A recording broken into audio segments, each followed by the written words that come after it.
রাজ্যে তিনটে বেহাল অবস্থার হাল ফেরাতে হবে।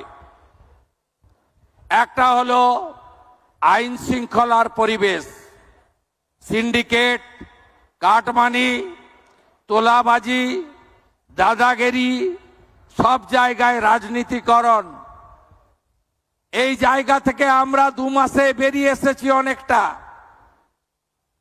আমরা অনেকটা বেরিয়ে আসতে পেরেছি, এটা আমরা কন্টিনিউ করব। আর ডানকুনিতে লম্বা লাইন করে ট্রাকে কেউ হাত পাতে না। লাক্সকোজির কারখানায় এসে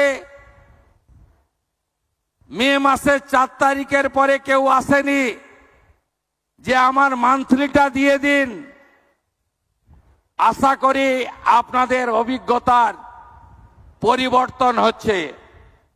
industry friendly, business friendly environment তখনই তৈরি হয় যখন আইন শৃঙ্খলা ঠিক থাকে। এক্ষেত্রে এই সরকার শিল্পপতি, বিনিয়োগকারী, বিজনেসম্যানদের সাথে ছিল, আছে, ভবিষ্যতেও থাকবে। এতটুকু চিন্তা করবেন না। দুটো একটা ছোট্ট ঘটনা, সাথে সাথেই কোথাও শ্রমিকদা, কোথাও আমার হস্তক্ষেপ হয়েছে,